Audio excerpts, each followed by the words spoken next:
నమస్తే, welcome to Telugu రాజ్యం. నేను శిరీష. ప్రొడ్యూసర్ నట్టికుమార్ గారి దగ్గర ఉన్నాం. నమస్తే సార్. నమస్తే సార్, ఈరోజు నిన్నటి నుంచి ఒక ఇష్యూ అయితే చాలా వైరల్ అవుతూ ఉంది. ఎంతో క్రమశిక్షణకి మారుపేరైన మోహన్ బాబు గారి ఇంట్లో ఒక ఇష్యూ జరిగింది. మొత్తం మీడియా అంతా దాని మీదే ఫోకస్గా ఉంది. అసలు ఎలా చూడొచ్చు సార్, ఇది నిజమా కాదా? అంటే నిజం అని గత 2 సంవత్సరాల నుంచి కూడా మనకి చిన్న చిన్న ఇష్యూస్ అయితే బయటకు వస్తూ ఉన్నాయి. మోహన్ బాబు గారికి ప్రాణహాని ఉందని చెప్పి పోలీస్ స్టేషన్లో మోహన్ బాబు గారు కంప్లైంట్ ఇచ్చారు. అలాగే మనోజ్ గారు కూడా కంప్లైంట్ ఇవ్వడం జరిగింది. ఎలా చూడొచ్చు సార్ ఈ ఇష్యూస్ని? ఇప్పుడు మీరు అన్నారు కదా, మోహన్ బాబు గారు క్రమశిక్షణకు మారిపోయారు. అవును. మళ్ళా మీడియా అంతా మొత్తం అలర్ట్ అయిందని.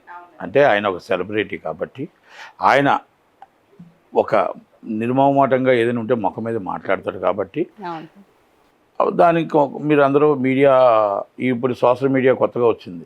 మనం ఏం మాట్లాడాల్సిన అవసరం లేదు, మీకు మీరే క్రియేట్ చేసుకొని వేసేసుకుంటారు కూడా. అలా వేసేసుకున్నారు కూడా. అయితే నేనేమంటున్నానంటే మనందరి కుటుంబాల్లో చిన్న చిన్న అగాధాలు ఎలాగొస్తాయో ఆయన మనిషే కాబట్టి వాళ్ళ కుటుంబంలో ఒక తండ్రి కొడుకుల చిన్న వివాదం, పెద్ద వివాదం అని నేను అనుకోవట్లేదు. కానీ సార్, మీరు ఇండస్ట్రీకి చెందిన వ్యక్తి, చాలా వరకు ఇష్యూస్ తెలిసే ఉంటాయి.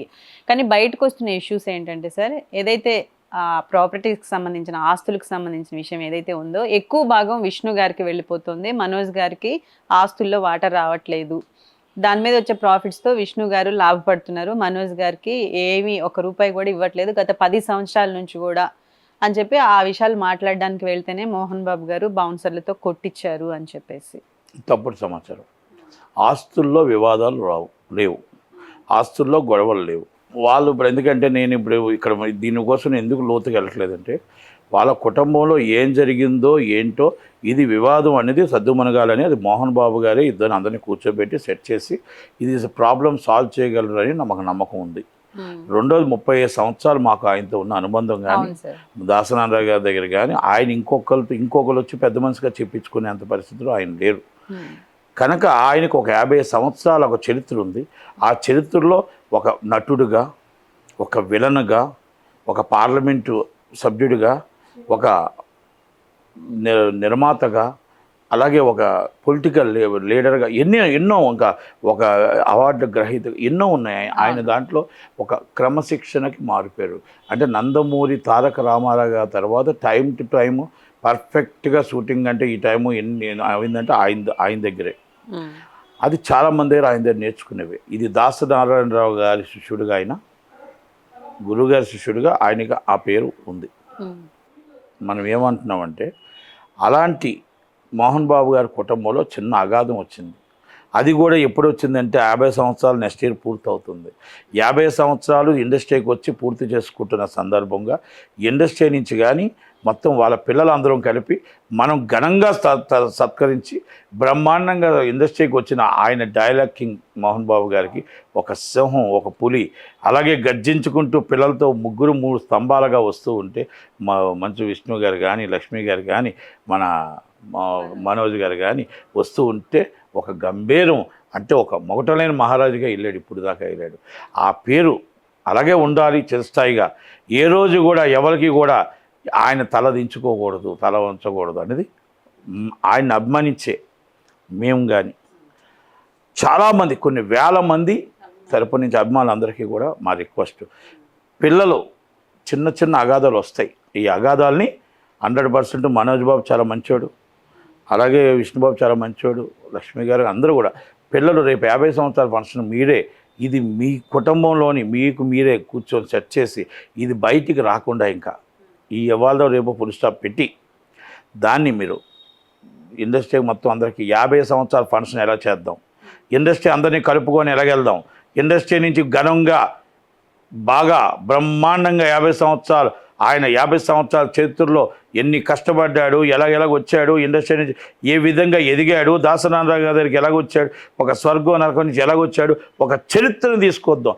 భక్తవత్సల నాయుడు నుంచి మోహన్ బాబుగా ఎలాగయ్యాడు, ఆ చరిత్ర 50 సంవత్సరాలు తీసుకురావడానికి ఆయన చరిత్రను మనం తీసుకొద్దాం తప్ప ఈ దయచేసి ఇలాంటి అగాధాలని ఫుల్ స్టాప్ పెట్టి పిల్లలందరికీ నా మనస్ఫూర్తిగా అందరికీ మా రిక్వెస్ట్, ఇక నాది కాదు, అందరూ ఆయన అభిమానించే మీ కుటుంబాన్ని అభిమానించే వేలాది మంది ఫ్యాన్స్ అందరికీ అందరి తరపు నుంచి నేను ఈ అగాధాన్ని ఫుల్ స్టాప్ పెడతారని మోహన్ బాబు గారి పిల్లలది ఎంతో వేల మంది ఎంతోమంది వస్తున్న సెటిల్మెంట్లు ఎన్నో ఆయన దగ్గర నుండి సెటిల్ చేశారు.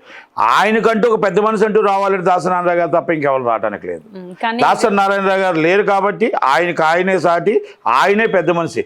ఆయన కుటుంబానికి ఇంకెవ్వరూ అవసరం లేదు. ఆయన కుటుంబాన్ని ఆయన సాల్వ్ చేసుకొని నిలబడి రేపో ఎప్పుడో ఈ ప్రాబ్లం సాల్వ్ అవుద్దని పూర్తిగా నమ్ముతున్న వ్యక్తుల్లో నేను 50 సంవత్సరాల ఫంక్షన్ వల్ల పిల్లలందరూ మళ్ళా రేపు 50 సంవత్సరాల ఫంక్షన్ ఇండస్ట్రీ నుంచి చేస్తామని ఘనంగా చేయగలుగుతామని నేను ఆశిస్తున్నాను.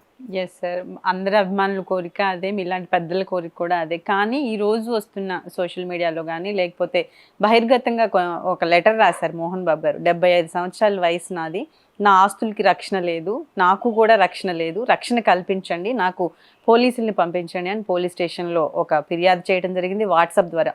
సార్ మోహన్ బాబు గారు అయితే కనిపించట్లేదు, కానీ మనోజ్ బాగా కొట్టారు అని కూడా ఒకవైపు నుంచి రూమర్ వస్తుంది. ఇంకొక విషయం ఏంటంటే సార్, ఏదైతే ఇది మనోజ్ వైఫ్ ఉందో ఆవిడ వల్ల ఎక్కువ ఇష్యూస్ బయటకు వస్తున్నాయి, అంటే ఎక్కువ తగాదులు అవుతున్నాయి కుటుంబంలో అని కూడా ఒక వర్గం బహిర్గతంగా చెప్తున్న మాటలు ఎలా చూడొచ్చు అంటారు? నేను ఫస్టే మీకు చెప్పాను, ఎస్ సార్, చిన్న అగాధాలు చిన్నవి వస్తూ ఉంటాయి. ఆస్తుల వివాదం కాదు, ఈ ఆస్తుల వివాదం కాదు, తండ్రి కొడుకుల మధ్య చిన్న అగాధాలు మాత్రమే. ఆ అగాధాలన్నీ కూడా మీరు చెప్పినవన్నీ కూడా త్వరలోనే సమసిపోతాయి.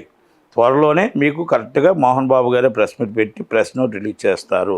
ఇప్పుడు ఆవేశాల్లో కొంత మీరు చెప్పినవన్నీ నిజాలున్నా, ఏది మోహన్ బాబు గారు కంప్లైంట్ పెట్టిన నిజం ఉన్నా, బంచు మనోజ్ గారు కంప్లైంట్ పెట్టిన నిజం ఉన్నా, ఇదంతా కూడా వాళ్ళ కుటుంబమే 100%. ఎవ్వరు పెద్ద మనసు అవసరం లేదు, వాళ్ళ కుటుంబమే సాల్వ్ ఇస్ ప్రాబ్లం. ఇండస్ట్రీ పెద్దలు కూడా వెళ్ళి అవసరం లేదు. చిరంజీవి గారు ఇంటికి వెళ్ళారని వస్తున్నాయి అవన్నీ తప్పుడు. చిన్న శ్రీశైలం యాదవ్ గారు కూడా మాదాపూర్ అది నో ప్రాబ్లం. శ్రీశైలం యాదవ్ ఆయనకు బాగా క్లోజ్ ఫ్రెండ్స్. మేము అందరూ కూడా శ్రీశైలం అన్న కానీ మేము అందరూ ఇప్పుడు 35 సంవత్సరాల నుంచి ఆయనకి కావాల్సిన వాళ్ళు.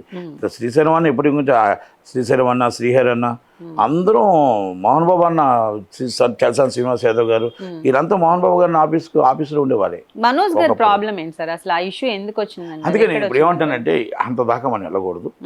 మనం త్వరలోనే సమస్యపోతాయి, అన్ని ప్రాబ్లమ్స్ సాల్వ్ అయిపోవాలని మీరు చెప్పిన చలసాని శ్రీనివాస్ యాదవ్ గారి దగ్గర నుంచి అప్ టు శ్రీశైలం యాదవ్ గారి దగ్గర నుంచి, మన శ్రీనివాస్ యాదవ్ గారి దగ్గర నుంచి, శ్రీహరి గారి దగ్గర నుంచి, నా దగ్గర నుంచి అందరూ 35 సంవత్సరాల క్రితం మోహన్ బాబు గారి దగ్గర ఉండవలసిన ఉండేవాళ్ళమే కనుక, దాసనారాయణ గారు మోహన్ బాబు గారి దగ్గర ఉండేవాళ్ళు కనుక, ఆయన ఎట్టి పరిస్థితుల్లో ఆయన 10 మందికి చెప్పేవాడు.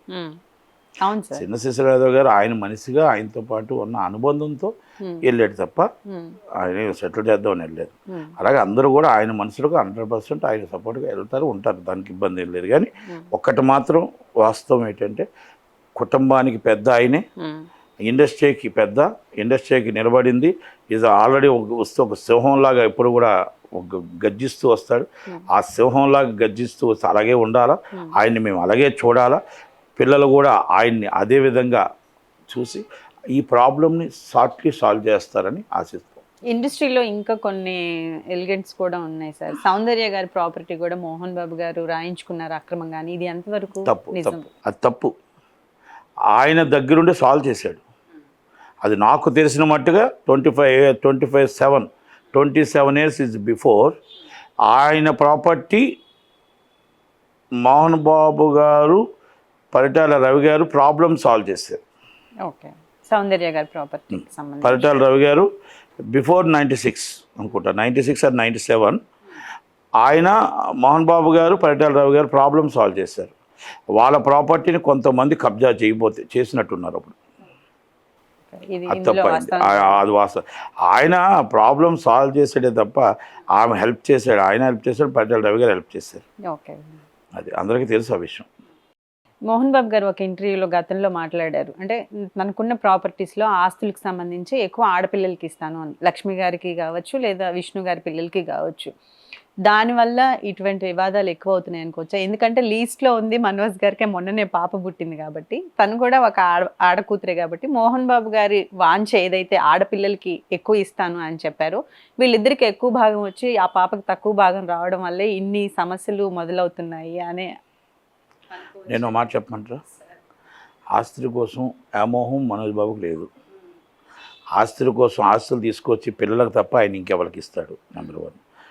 విష్ణుబాబు గారు ఆస్తుల కోసం వ్యామోహం లేదు. వాళ్ళ అత్తోరింటి నుంచి అన్ని ఆస్తులు వీళ్ళకి కానీ వాళ్ళకి కానీ మొత్తం వీరు తాతలు బోల్డ్ ఆస్తులు ఉన్నాయి. మంచు లక్ష్మి గారికి కూడా బోల్డ్ ఆస్తులు ఉన్నాయి. కనుక ఆస్తుల వివాదం ఇది కాదు, చిన్నపాటి ఒక అగాధం మాత్రమే. అవును సార్, మీరు చెప్పిన అదే ప్రకారం అదే చూస్తే అంటున్నాను కదా, ఎవరికి చూసినా ఒక అగాధం build అయి మాత్రమే ఉన్నారు. తప్ప ఇది వివాదం కాదు. వివాదం అనేది కాదు, ఆ వివాదం ఆస్తుల కోసం కాదు. అది ఒక అగాధం. అది త్వరలోనే మీకు అంతా కూడా ఆయన సర్దుమనిపించి మీకు ప్రెస్ మీట్ పెట్టి చెప్తాడు. Okay, right, thank you sir.